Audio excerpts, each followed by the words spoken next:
Quin és el futur dels museus i dels espais expositius? Ho descobrim guiats pels professionals dels museus que marquen tendència i que són pioners en innovació a la nostra comunitat, com el Bombas Gens a València i el Marc a Alacant.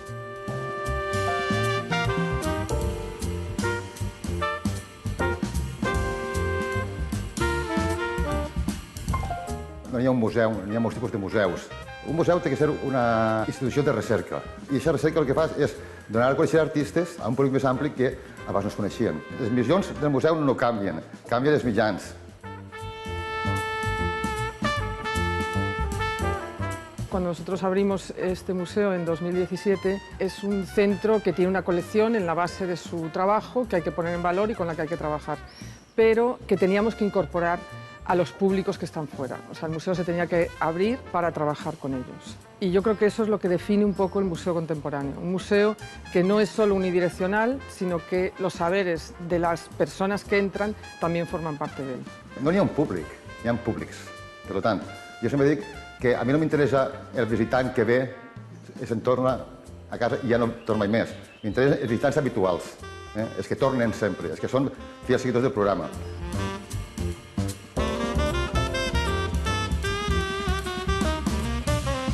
El Museu Arqueològic d'Alacant, el Marc, va néixer en la idea d'innovació museística, és a dir, introduir nous elements en llenguatge contemporani. Realment, la societat ja estava, per què no s'ha d'introduir en el museu? El rigor està. El que tenim que fer és adaptar el llenguatge a la nova societat. El fet que va fer merèixer el Premi del Marc de l'any 2004 va ser precisament el caràcter didàctic, pedagògic i comprensible del fet arqueològic per als públics en general. I aquesta ha sigut una de les línies marc que s'ha seguit des d'aquest moment, de tal manera que n'hi ha una unitat pròpia, diguem que vertebra l'ADN del museu, el caràcter d'accessibilitat, el caràcter d'apertura a tot tipus de públics.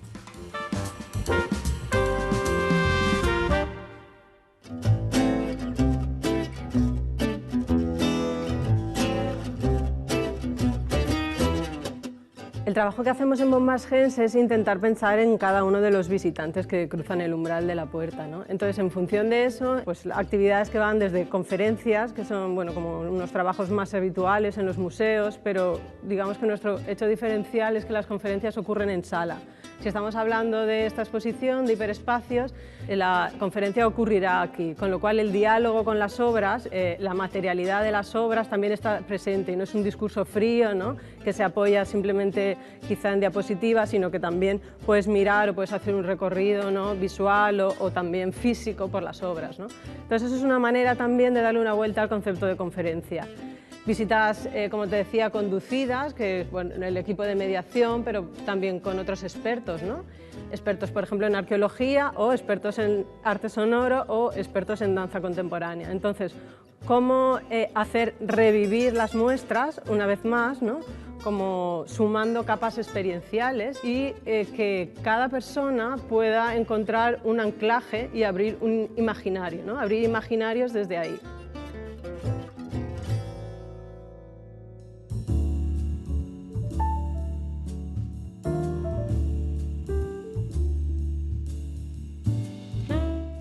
Ens hem de deixar d'aconsellar perquè el nostre missatge, que a voltes és molt àrid, molt dur, arriba a tot el món. Als xiquets, a la persona interessada, a aquell que no pràcticament està introduint-se en la història o en els museus i que disfruten.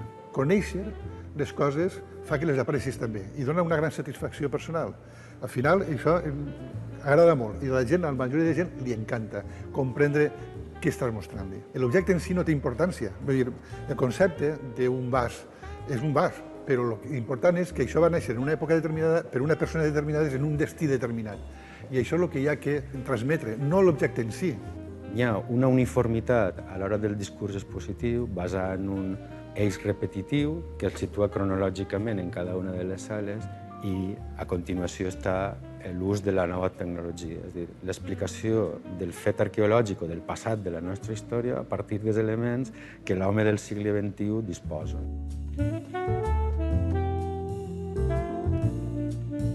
exemple, hi ha una cosa també molt trencadora que va ser els dibuixos animats de la sala d'Ibèric, en la qual els dibuixos de la ceràmica ibèrica estan com si fossin dibuixos animats, però tenen un guió, tenen un perquè, i són reals i són exactes.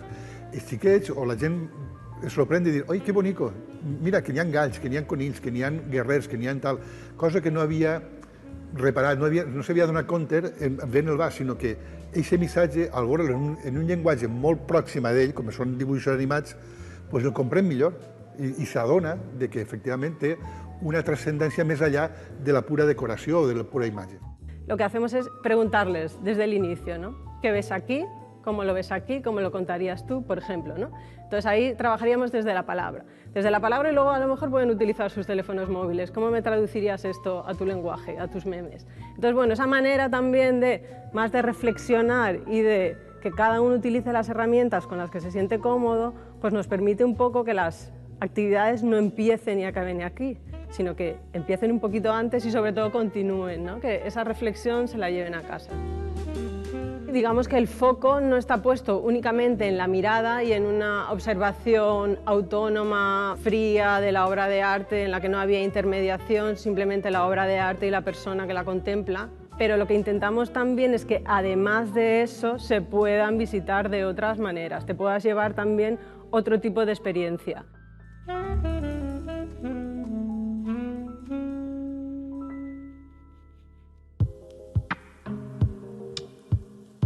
Ja ha limitat una part important d'on anaven els museus, a ser un espai d'experimentació total, més projecció virtual, més a través d'internet, més a través de la web, etc. Més coses d'aquestes experiències que al final estan molt bé, però l'experiència del museu és única.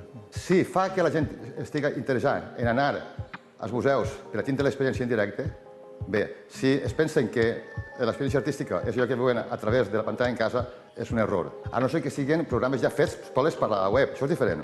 Però el programa, diguem, d'exposicions, de col·lecció, etc., implica una experiencia directa. Como todo con la tecnología hay que tener mucha precaución y mucho cuidado porque la tecnología es lo que es, pero nunca puede suplir otras cosas, pero efectivamente antes del coronavirus las redes sociales y la propia página web y el trabajo en red, digamos, era un apoyo y una extensión del centro, pero digamos que ahora es un espacio más del centro. Y ahí se están desarrollando nuevos lenguajes que solo se pueden hacer a través de las redes y a través de la virtualidad. Ampliar también esas miradas y sobre todo que no fueran actividades caducas, ¿no? Que no quedarnos en la urgencia de las redes sociales, si no lo ves ahora ha desaparecido, sino que todo esto vuelva a formar parte de nuevo del archivo. El centro, la verdad es que desde el inicio ha tenido también como uno de los pilares en esta accesibilidad, ¿no? de todo, tanto de la entrada física como también si no vives en Valencia o no has podido asistir, que puedas acceder a los contenidos, ¿no? Això forma part de l'ADN del Museu del Mar, no? Hi ha una unitat específica que es dedica a la didàctica, a l'accessibilitat i a la responsabilitat social, no? És una estratègia de contar en tots els públics.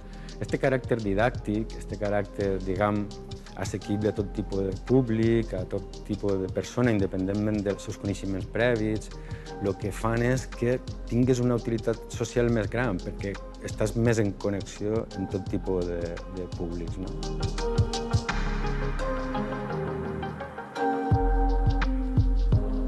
Els museus, igual que la societat, perquè formen part de la societat, avancen en companyia d'ella.